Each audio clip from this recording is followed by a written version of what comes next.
জিতকে হিংসা করে মনের কথা জানালো বিহান কম্পাসকে। বিস্তারিত জানতে সম্পূর্ণ ভিডিও লাইক দিয়ে দেখতে থাকুন। কম্পাসের সম্পর্কে অভিজ্ঞান নিজের রুমে মোনালিসা আর তার মায়ের সাথে কথা বলে যে কম্পাস আমাদের শত্রু। তাহলে কম্পাস এই বাড়িতে এসেছিল কেন? তখন মনা বলে কম্পাস আমাদের শত্রু, আর যারা কম্পাসের সাথে মিশবে তারাও আমাদের শত্রু। এই কথা শুনে মনার মা বলে আমি ঠিক করেছি আমি এই বাড়িতে থাকবো না, বাড়ি ছেড়ে চলে যাব। আমি মোনা আর কম্পাসকে কোনোদিন ভেদাভেদ করিনি। কম্পাসও আমার এক মেয়ে।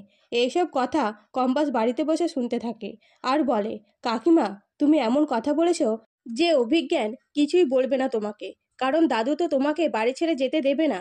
আর আমিও গোপন ক্যামেরার মাধ্যমে আস্তে আস্তে অনেক কিছু জানতে পারবো, যেগুলো হয়তো অনেকেই জানে না। এই বলে হাসতে থাকে। তখনই বিহান এসে উপস্থিত হয় আর কম্পাস বলে ডাকতে কম্পাস ভয়ে ল্যাপটপ বন্ধ করে দেয়। তখনই বিহান বলে কম্পাস, আজ থেকে আমার অনুমতি ছাড়া তুমি কোথাও যাবে না। তখন কম্পাস বলে কেন বলুন তো? তখন বিহান বলে তুমি আর জিৎ ক্লাস শেষে 4 তলায় কী করো সেটা নিয়ে এখনও আমার সন্দেহ আছে, তাই তুমি জিতের সাথে আর মিশবে না। তখন কম্পাস বলে আমাকে এসব কেন মানতে হবে? তখন বিহান বলে কারণ তুমি আমার বউ, তাই তোমাকে আমার কথা মতো চলতে হবে। এই কথা শুনে কম্পাস বলে আমি আপনার বউ সকলের সামনে, কিন্তু আপনার সাথে আমার কি সত্যিই স্বামী স্ত্রীর সম্পর্ক? আপনি তো আমাকে সেই মর্যাদা দেননি। আপনি তো নিজেই মনা ম্যাডামের সাথে ভালোবাসার সম্পর্ক রেখেছেন। তাহলে আমি কার সাথে মিশি আর না মিশি সেটা নিয়ে আপনি রিয়্যাক্ট করছেন কেন?